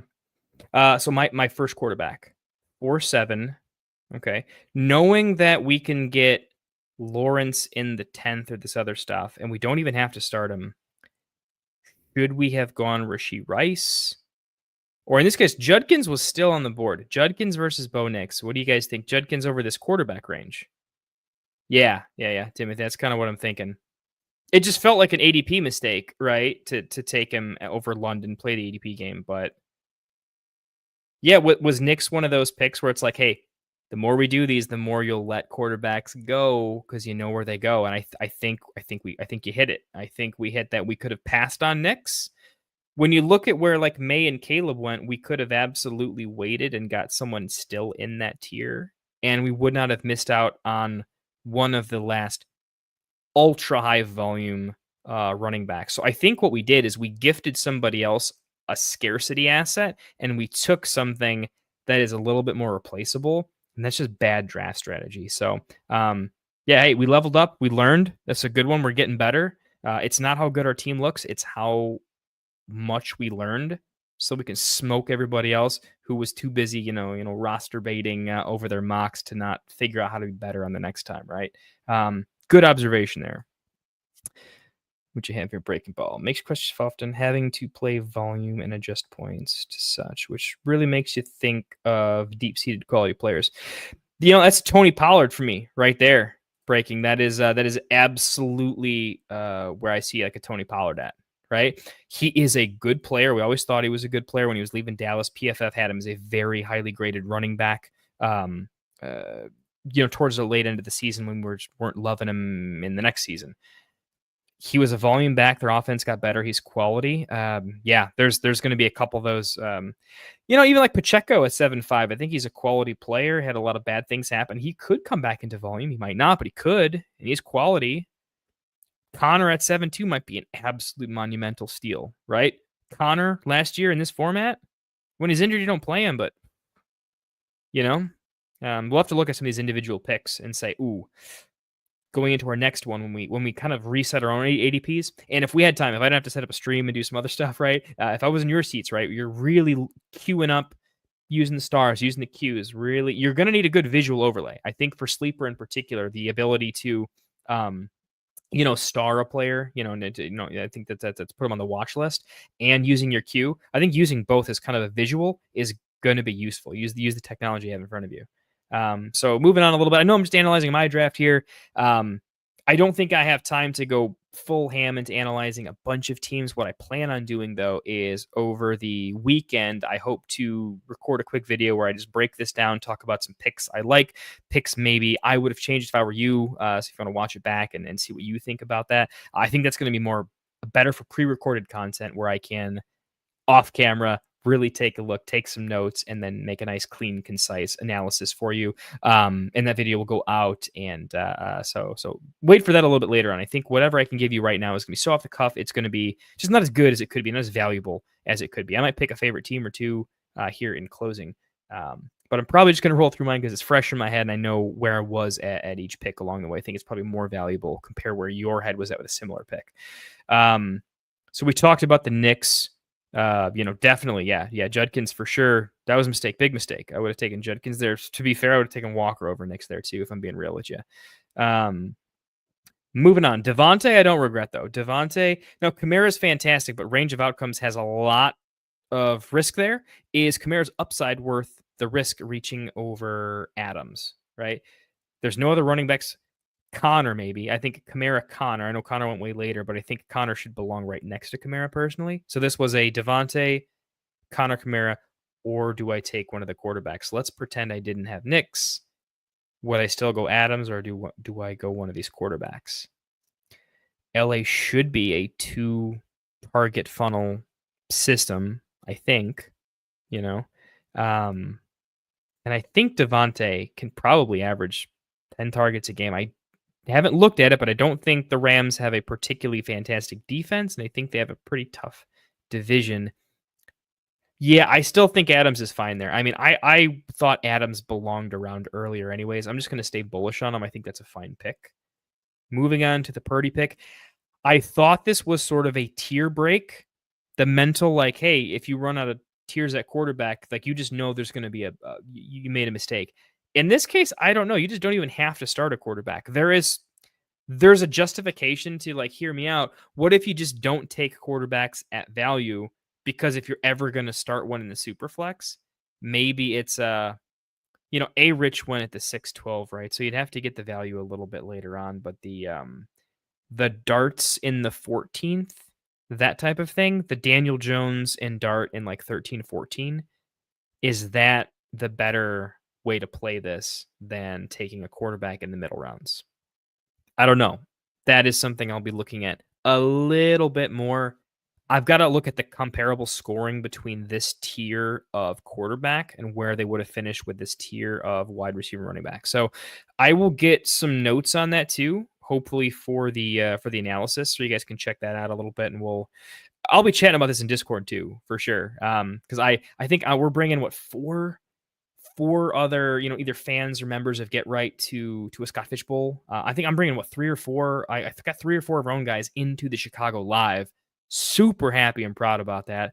It's definitely the best gift I could give back to our community. Is you guys have been cool to me. At least I can do is send a couple emails out to John and say, hey man, I got some hardcore draft degenerates. You need them in Chicago.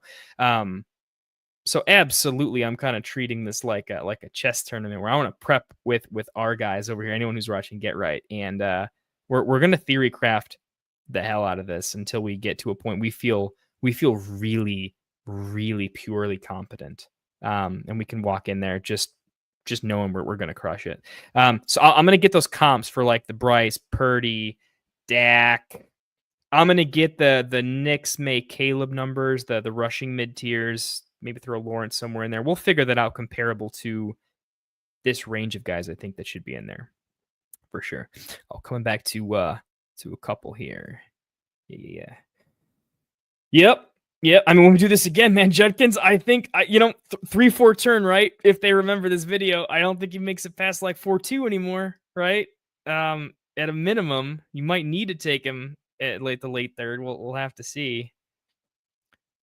Yeah, Pollard and Connor for sure. I want to get a little chart of like my favorite running back values in this format, just based on here's what they did last year. Here's what they would have finished. I'll try to get a little bit of like some nuance there so that it doesn't take into account in the wrong way, like how many games they played. I'll try to make it more of an averaged situation so that it's not voodoo math. I hate when people do those takes where they just clearly they're manipulating the numbers to favor their take, but it's just not the best objective way to use math for an outcome, right? So we'll try to make sure that's really clean, and I'm particularly good at that myself. So yeah, breaking. I'm in on Pollard and Connor. I think is the one we're sleeping on a little bit. He's in this format, man. He's money, and the team loves him, and they're set up to just ride him out again, man. I love it. Yep. And well, let's take a quick peek, Perk, just because Perk didn't practice or know the format at all. So how crazy was it? Yeah, maybe a little bit. I think it has to do with when I look at it, and I'm trying to be nice about it, but I'm saying like guys like DK Metcalf are like the opposite of volume plays, right? They're the big play guys. Chris Olave, we'll see. Like Jacoby made a lot of sense. I thought it was a little bit early for Sharps, perhaps. Igbuka, love the player. I don't think so he gets the volume. So Perk, I think this is probably the good exercise is there are guys you like that you have a proclivity to. We all do, right? When we see their names, we just know, we feel good. We know about their prospect profile. We like them in Dynasty. We think they're, someone to watch. You got to be careful. In this format, you have to really forget everyone you typically love. And just remember, you've got to get your own new set of favorites for this format. It's going to be a good practice because I think if you're unprepared, you are going to lean into. I am a sucker for Purdy. That's a winning play. It was fantastic. I bought Purdy in I think at least 2 dynasty leagues. I didn't get him for super cheap. I paid up. I think it was at least a first and a second for him, and not super late either. And that was before the contract, and I felt pretty good about that. He's just a guy I've always believed in. I think he's going to have a lot of runway and success there. He was kind of maybe not a panic pick, but to some extent, he was a panic pick.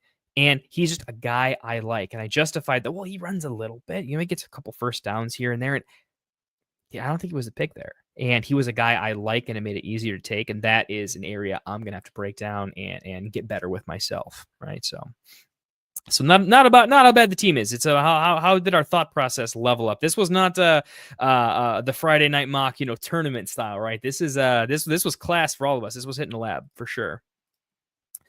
For the breakdown video, you should get the other guys' favorite drafts. Yeah, no, absolutely. I'm gonna get this whole board is gonna go into the Discord so everyone can break it down. I know all the folks here are all completely degens. I know everyone in our Discord for sure.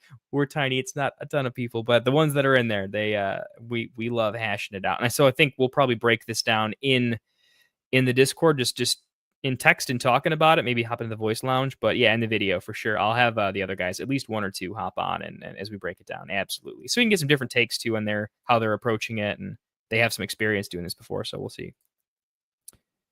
Having it Hunt so late, he could split time with Pacheco. Yeah, and when Checo came back from his injury and was all healthy, right, it was kind of 50-50, right? Hunt was getting a lot of touches. So part of me just wants to bet more on Pacheco. Part of me also knows that if Pacheco were to go down, Hunt's just getting all the work, and he's good, and he knows the offense. And I do think where you got him, I would label him as a value. I also think he's an interesting handcuff because he's a handcuff that's usually he should be the guy you're handcuffing. He's the older back, right? But he's the guy that's the veteran subbing in for Pacheco. So it feels a little bit weird, but at the same time, we know if it hits, we know how it's going to hit. And in that offense, if it hits that way, running back coming off an injury is more likely to get re-injured. It's just how the body works. I like the pick. Yeah, and I do think he's going to continue to stay late. because he's not sexy enough and he's not young enough. We're in the dynasty cycle.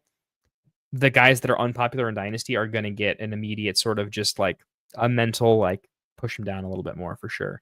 And because we're doing a bunch of startups and this is like the sleeper ADP, it's going to push guys down who are just not in the news cycle in a positive way right now for sure.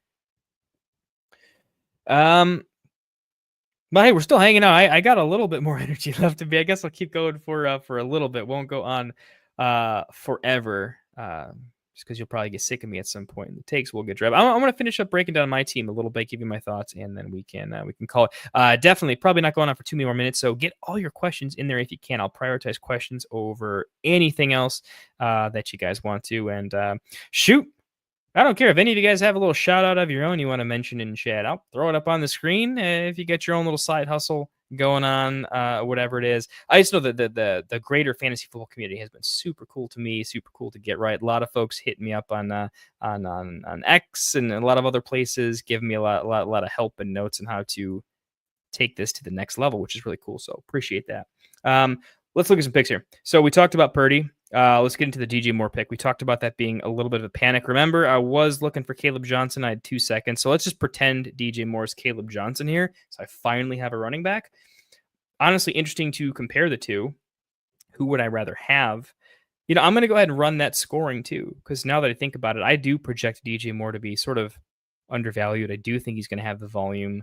I think he's a savvy enough route runner that he's just going to do fairly well in that offense. But there's a lot of targets, so there's just a lot of mouths, including Loveland, which I'm pretty high on. So maybe Caleb is just the easier pick there. I'll have to look at that a little bit. I don't think it's too bad. When I look at the other picks, though, I am pretty happy. I didn't like a lot. I was seriously considering Pollard there. The honest to God closeness was Caleb versus Pollard. Now that I'm thinking about it, absolute mistake. That was me playing the ADP game. Pollard was even lower than that, like the 8.5. Like Nick knows he was reaching for Pollard there too, right? So I think what I'm seeing here is like Connor's going to get pushed up as people figure out the format. Caleb's probably already gone. Pollard's going to get pushed up. This should have been Pollard here, 100%. If he's even still available there by the time we figure this format out, and when people get good at it, I don't think he's going to be there. How do we think about FF Premier's team? And good dude too. Love FF Premier, man. He's in one of my redraft leagues actually, which is pretty fun here. Okay, so let's see. Lamar at the 110. I like that.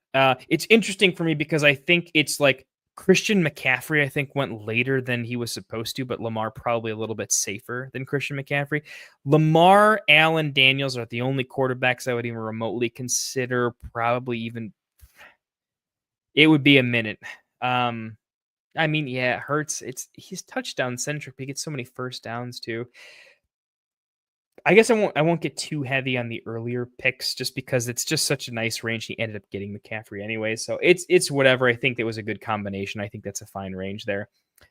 Team, and it's hard because you can't look at the team and know like, ooh, I like these players. You have to remember like the format's different, and so breaking down a team roster actually takes a little bit longer and a little more thought than it normally would. So I apologize, I'm not as quick to just tell you, hey, I like it, I don't like it, and for these reasons. I kind of have to look a little bit more. Okay, I think Herbert too early at 5'10", same as kind of like look if Purdy's too early at 6'7", Herbert's definitely too early at 5'10". I'm not going to say it's like a mistake, but if we could look at it again, I think we would change that a little bit. AJ Brown before Garrett Wilson, definitely didn't like that pick, only because AJ Brown is more of a yak guy, more of a long touchdown guy, where I think in this format, you'll score more points if you don't get the touchdown, but you catch a bunch of 10-yard first downs and then someone rushes it in. I think there are drives that Garrett Wilson will have a worse fantasy outcome in other formats, but absolutely demolish AJ Brown in this particular format for sure. So I think that's one of those, just really recognize that forget touchdowns, just forget touchdowns exist, because the scoring is so on crack that 6 points for touchdowns is how it's always been. But PPR went from 1 to 2.5, right? A 2.5x multiple when touchdowns stay the same. So just forget touchdowns and forget yardage. just touches. And I think that's where you're like, I would take Wilson, I would take Rice, and I would take JSN, I would take Judkins, and I would take Walker, I would take a lot of those guys over AJ Brown just in this format.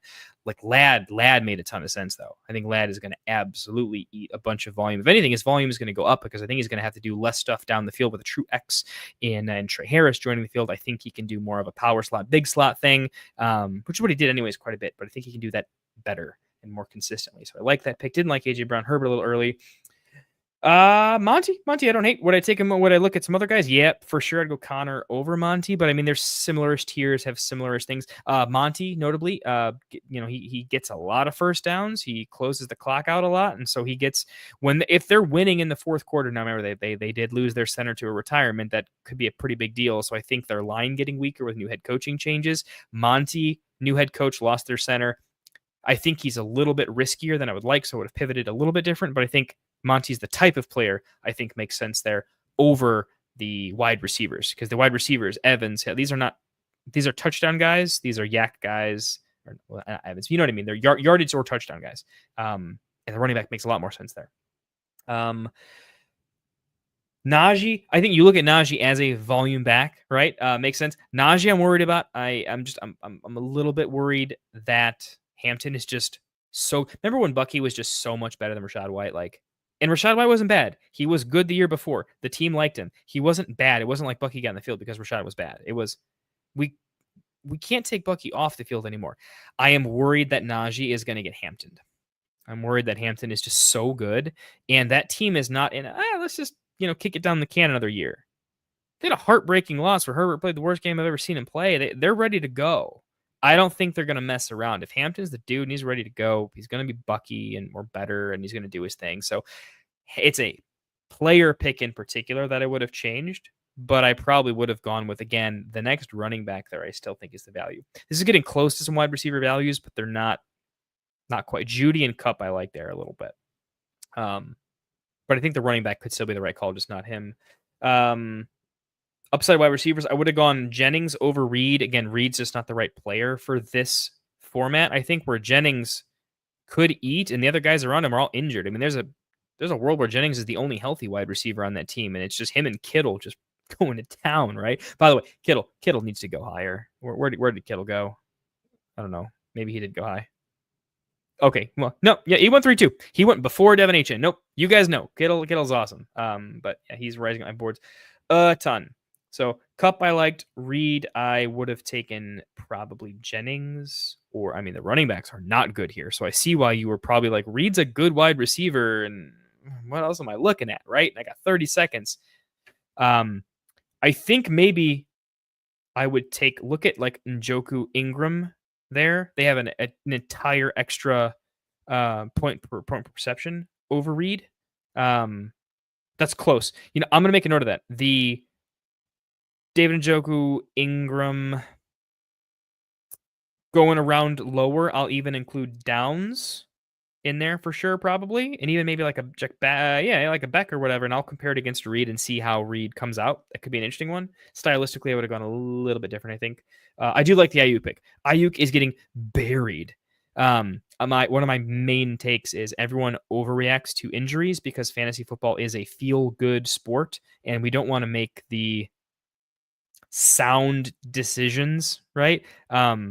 As often. And I'm not saying drafting an injured player is a sound decision, right? But I just think in general we overreact to injuries that just aren't terrible because everyone in the NFL gets injured. They're all banged up. So when we can't draft any of them, we got to pick and choose our spots. I don't think it is an injury that is just going to cripple him. Now, he might not be ready for week 1, but still then, in this form, you don't have to start him. But I think when he gets in the field, Pearsall, he's got the hamstrings linger. These things are all playing in Ayuk's favor a little bit. So that was a solid pick. Pitts with the other, people going where they are at, no problems there. Still 24 years old, still talented. Hasn't come together yet, but should be a little bit of a new offense this year. And that could be a pretty big boon for him. I think that's pretty fine. Looking at how he did the rest of it, just looking at some general stuff. I think I would have gone. There's still a good range of tight ends here where like Chubb and White went. So just remember in this cracked format, be careful about your handcuff running backs. They need to be ultra upside. I don't think Chubb is necessarily super high upside anymore. Not like Rachaad White is. I think Rachaad White was a great pick. Maybe Chubb, maybe not so much.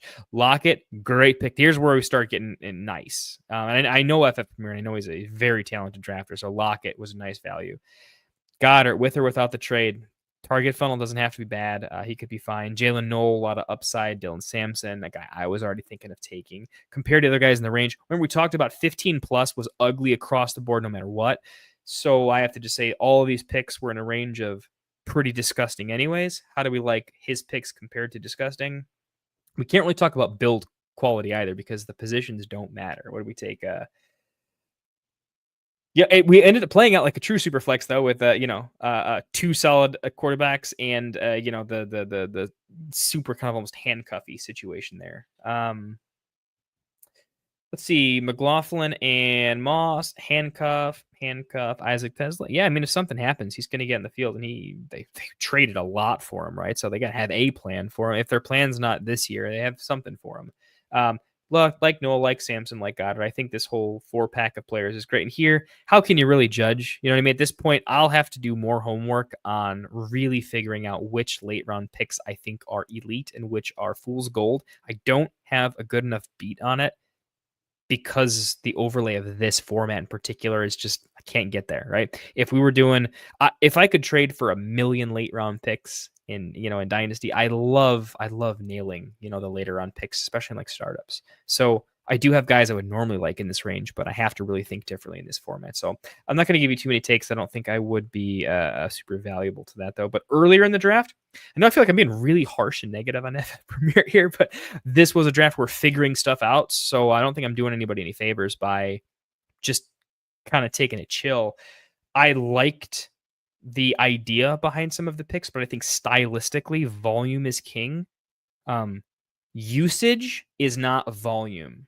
That's something I think we should remember as sort of a one-liner. Like DK Metcalf, like AJ Brown will be involved. Jaden Reed, what was the thing that came out? His status as the number 1 wide receiver is not in jeopardy, right? Well, what do we know about the Green Bay team? It's like, well, it doesn't matter if you're the number 1 wide receiver. Your usage is good. You're going to run a lot of routes. You're going to do a lot of stuff. You're going to be a track star. But the actual touches you get are a little bit thin. You could look, the Bears offense might be somewhat similar. Usage will be good. Will the touches be there? I'm not 100% sure. So be careful.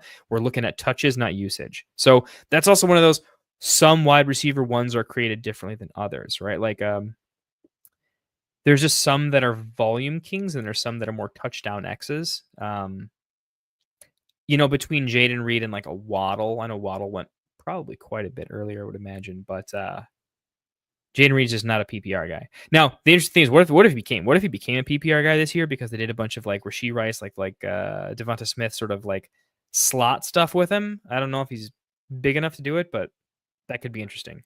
And then the rest I think I like. So I would have changed stylistically some of the picks up. They're high value picks. You're good players, but I think the way they get their points in this format could be a little challenging. I think you might be giving up a little bit of an edge that way, but I think the team's fine. If you change a couple of those picks a little bit around, I think I stylistically like it. The real build here is, how do you like taking Lamar at 1?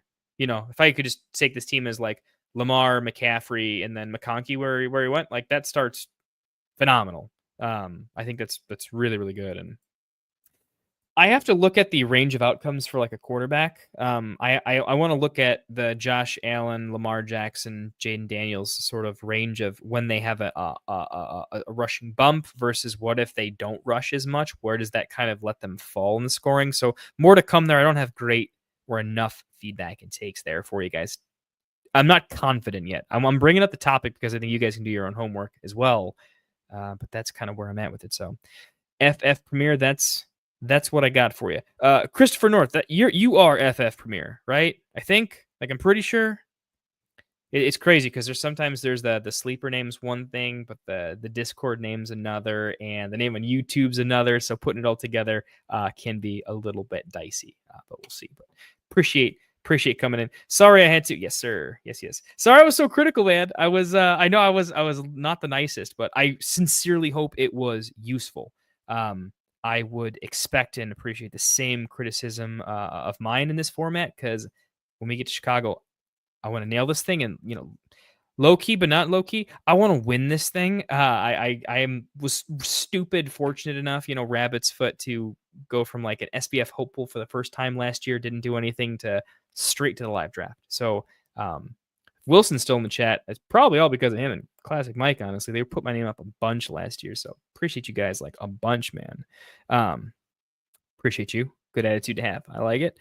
Anybody else still hanging on the chat? We've been going on for quite a while. I can break down, maybe one more team a little bit more briefly if anybody wants to. I think it's just me and you still looking at the draft board here, FF. I think everyone else is probably just listening in for the take. So I'll go through the rest of my draft real quick, and then I think we'll probably call it. I need to get some sleep if I'm going to do any content over the weekend. Otherwise, I'm going to get sicker than I already am, unfortunately. I'm on the mend already, though, so I could be in good shape.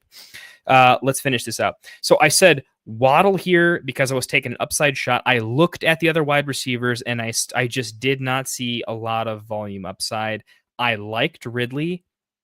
I'll come back to it. This was close. I was looking at Waddle, Ridley. I glanced at Pearsall and just said no, and then I looked at Godwin. I thought basically Godwin, like, Pearsall a little banged up, he'll be fine. Versus like Godwin, I've seen Godwin as the number one fantasy player to start last season. Pearsall had a pretty good end to last season. I think I would just rather trust Godwin in the volume in an offense. I think with a super healthy McCaffrey, San Fran might just run through McCaffrey all darn day, and then Kittle on play action stuff. I mean, there's no reason Pearsall has to be elitely involved. It really isn't. So Waddle was my super massive upside.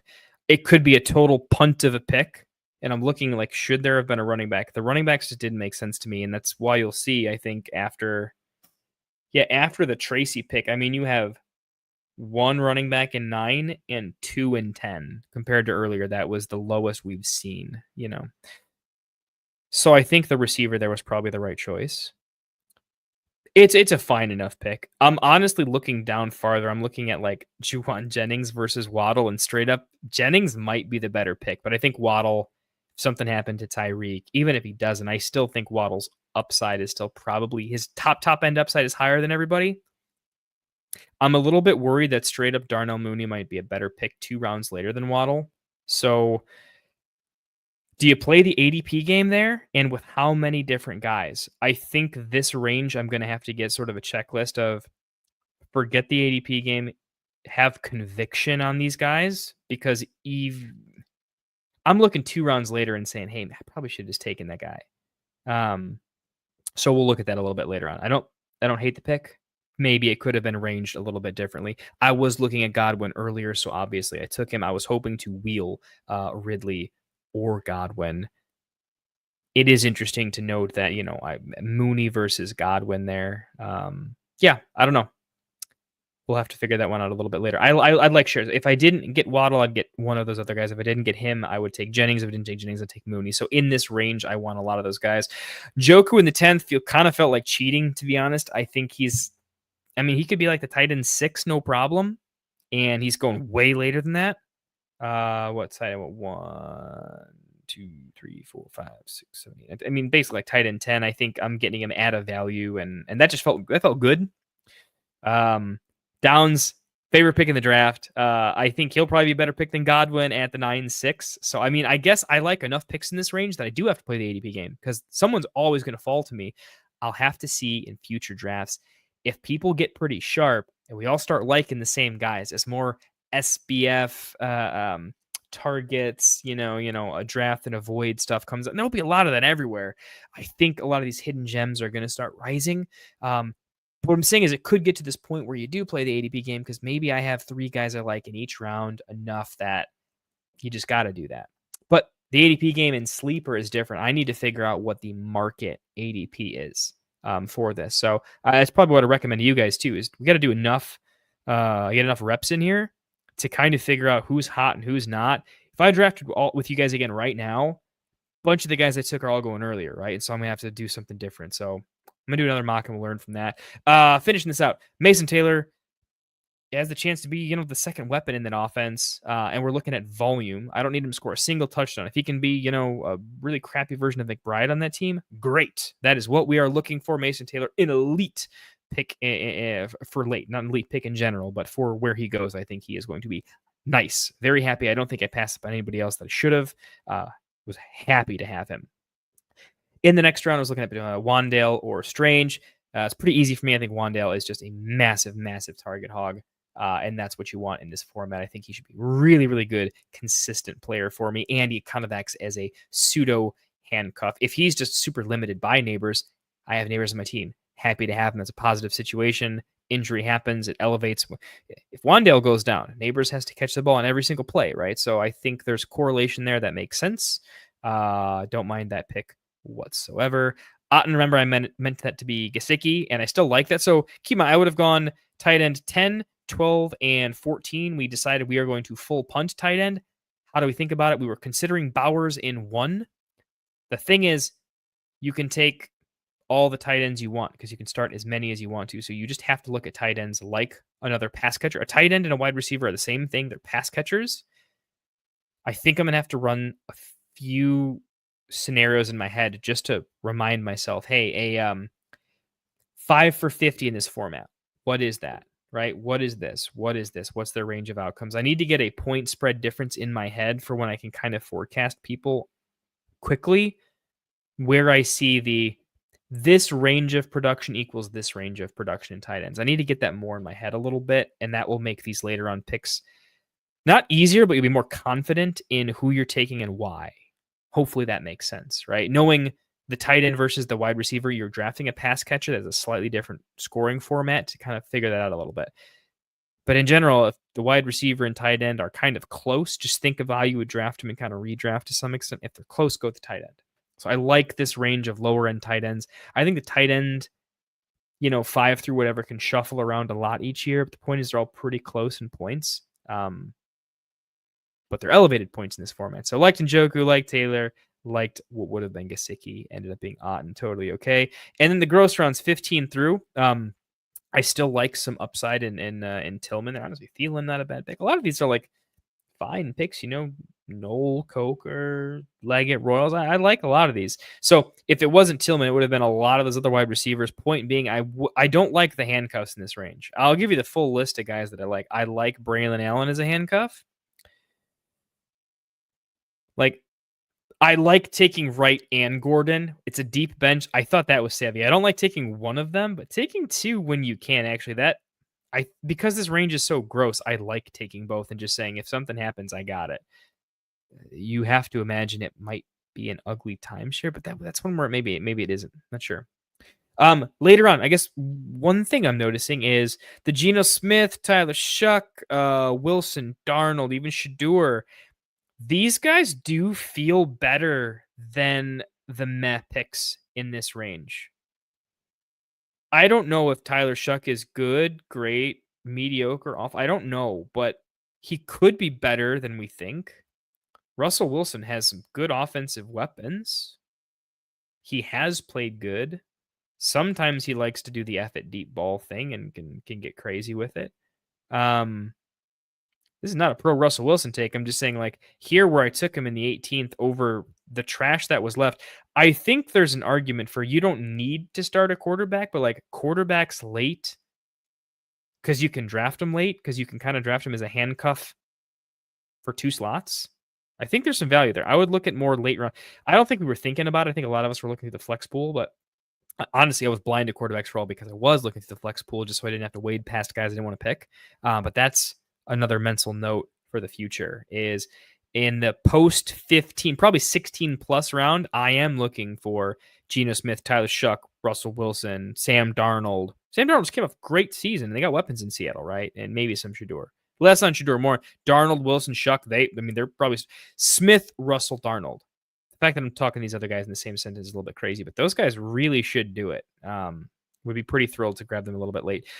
Finishing off, so Braylon is a handcuff that I like. Will Shipley, I like quite a bit. DJ Giddens, just because I don't think there's anybody really competent there. I would see DJ Giddens probably getting in there.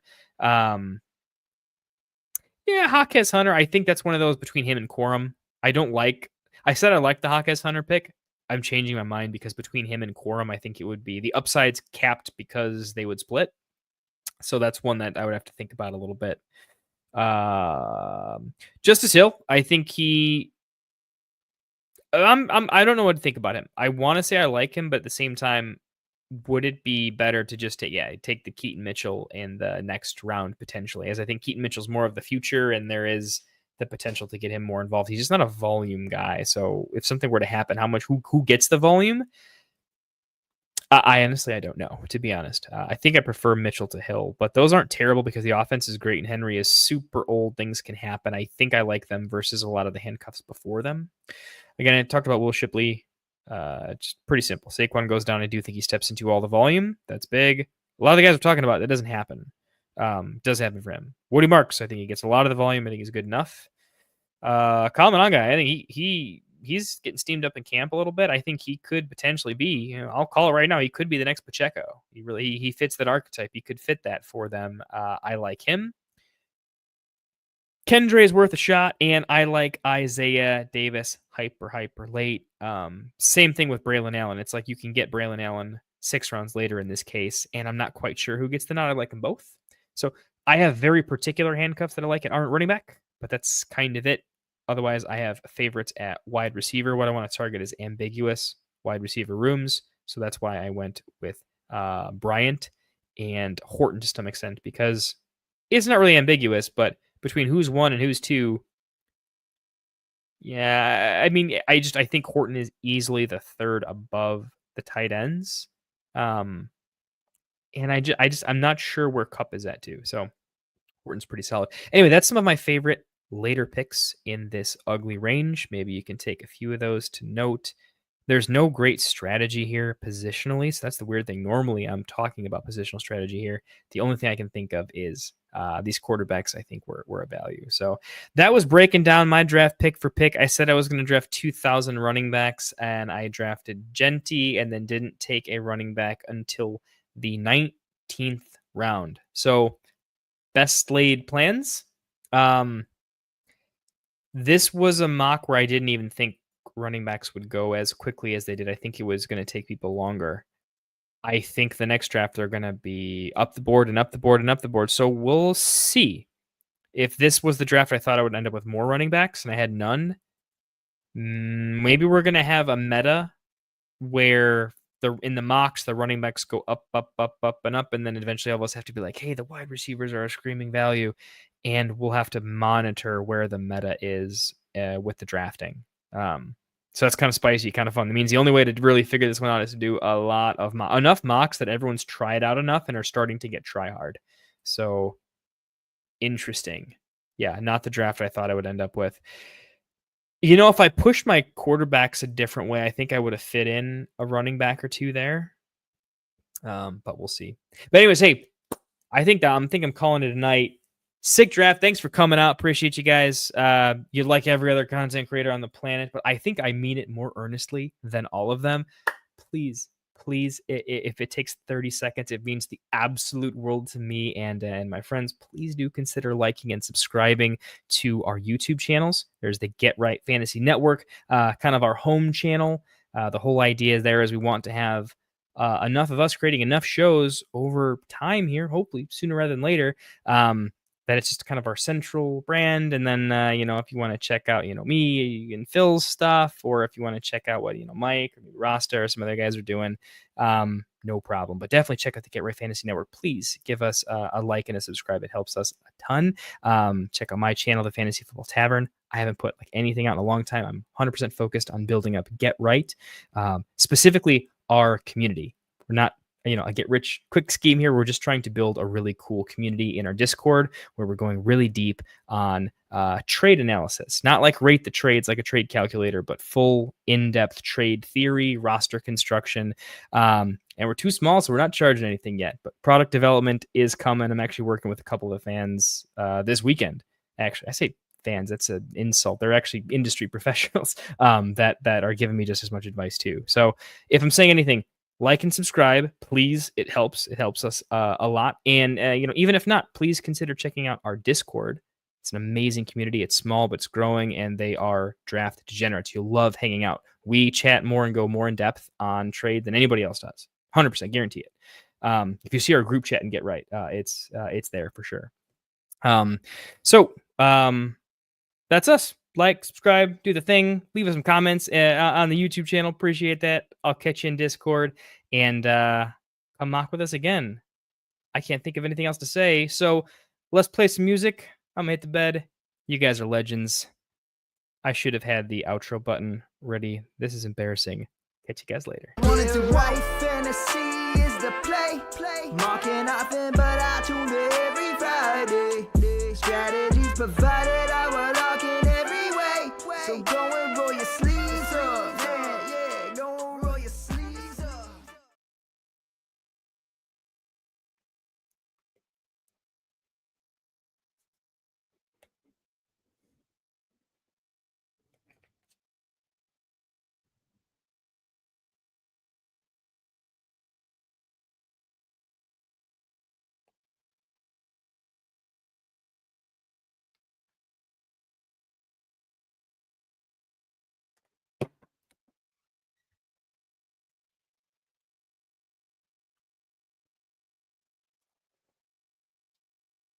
Y'all are legends. We appreciate you.